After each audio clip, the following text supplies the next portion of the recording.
Hey guys, how's it going? Welcome to my video. All right, guys. Just want to give you guys a quick fix on an issue that I had the other day. So basically, I had this issue with my car, and this came out of nowhere. Actually, the car was like driving fine for most of the day, and went to a McDonald's to get something to eat. Came out about 30 minutes later, got into my car, and tried to start it, and it was not starting at all. There was no crank. There was no. It was, but but everything else worked inside the car. I mean, I was able to, um, you know, the alarm worked. The alarm worked. Well, the remote worked. The all the lights on the dash worked. The blower motor works. Like everything worked as normal, except that it would not crank. It would not start up. It would not crank. So that was a bit of a uh, you know, an annoyance, a frustration that I was dealing with, and I was like, okay, this this car has been pretty good. I've had virtually no issues with it. It's driven fine. There's no check engine light. Haven't had any issues with it since I had it.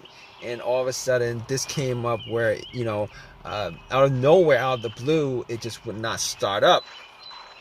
So, I was a bit annoyed by it, but I had to solve the issue. So what I did was I turned on my headlights and went out just to see how bright the headlights were, because I wanted to gauge how much charge was in the battery.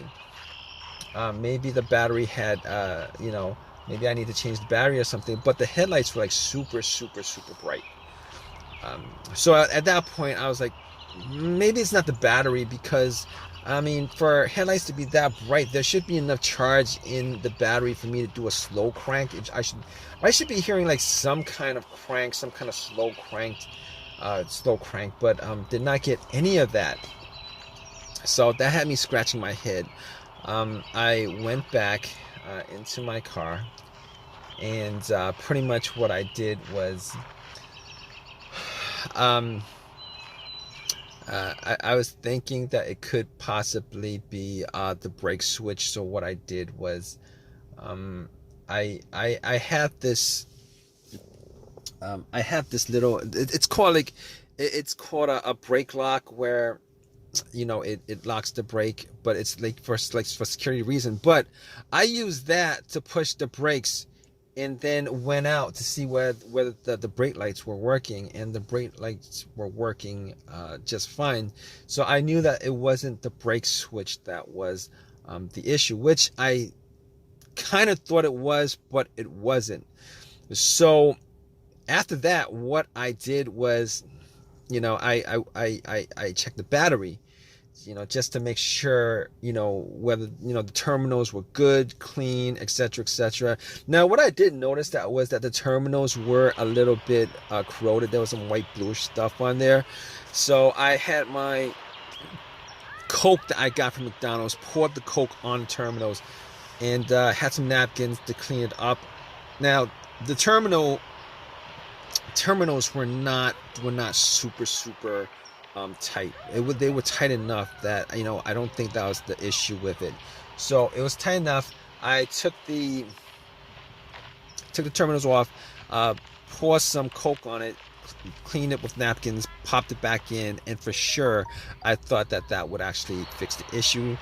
Try to start it, it would not crank. Same situation, would not crank, would not start.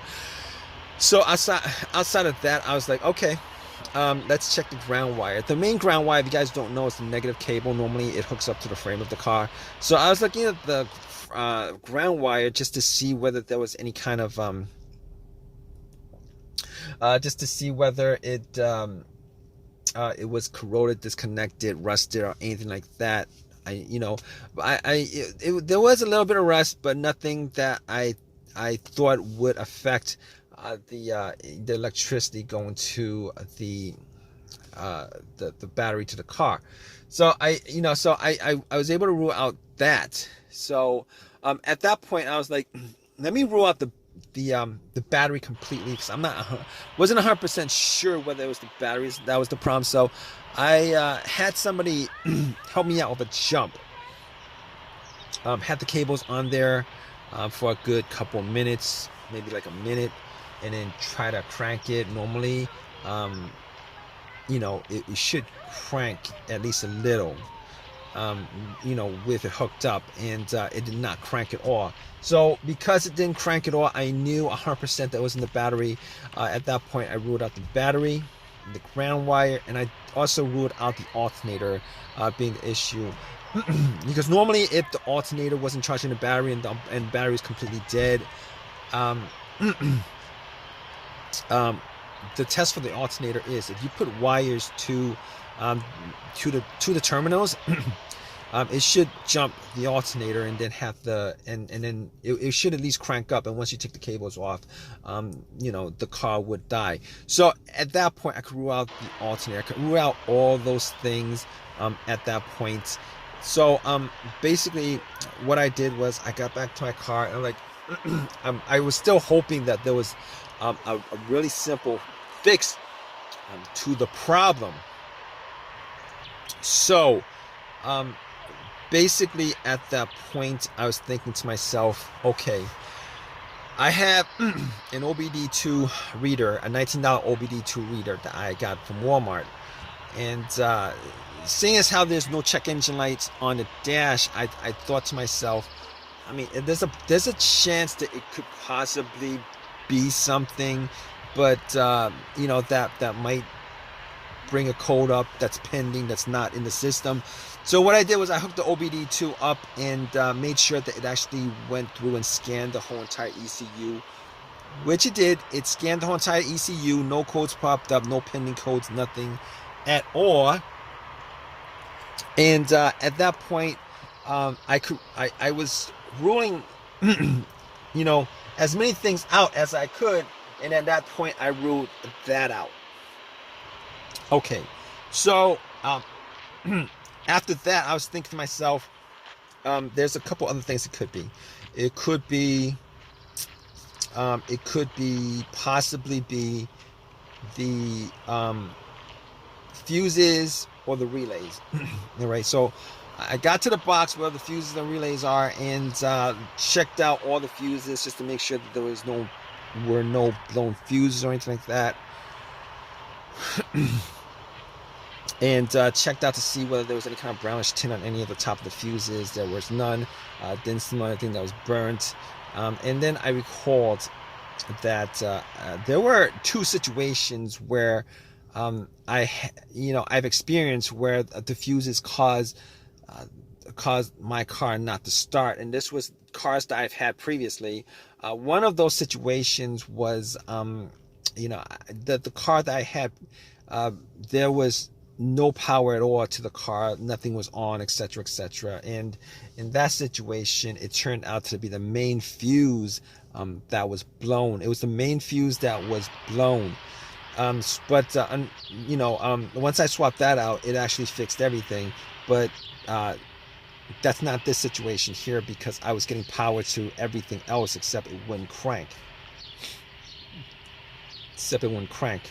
It wouldn't start, it wouldn't crank. So that wasn't the situation. The other situation where where there was a fuse issue that caused no start was the car would crank, but it wouldn't turn over. It would crank, but it wouldn't turn over, and that fuse turned out to be either the CPU, the fuse to the CPU, or the fuse to the fuel pump. Now that unfortunately wasn't the quick fix for this car, because there's no cranking. This car is not cranking. It's not cranking at all. So that wasn't the problem. At that point, I was thinking to myself, all right, we've eliminated a lot of things. Let's go with the next most obvious thing, which is the relays. And I actually thought it may have been a relay that would be causing the issue. So basically what I did was I swapped out one of the relays for the other relay and try to start the car up. And unfortunately, it wasn't an easy fix because it didn't start up. It was the same situation. It would not crank, would not start, and at that point, I knew that it wasn't the relay that was the cause of this issue. So basically, at that point, I thought to myself, okay, it was probably a couple of things. Could be the key fob or the starter. Now, I didn't think it was the starter because I had the starter changed up about a year and a half ago. Kind of pretty much had the same, all the same symptoms that I had with this situation, but seeing as how the starter was a year and a half ago that was changed out, and probably put in maybe like 15,000 miles on the car. It wasn't the first thing that popped up, and it wasn't the second thing that popped up. It was, so I pretty much eliminated to the starter. Had the car towed back to my house, and once I got there, I pretty much redid all the, went through everything, the fuses, the relays again, double checked the battery, charged it up overnight, etc., etc. None of that was the issue. So at that point, I thought it was probably the starter. So got to the starter and did a direct jolt to it, where I actually put the positive of the battery, got another wire, put a positive of the battery to the, and try to jump the starter, and the starter was completely dead, would not jump.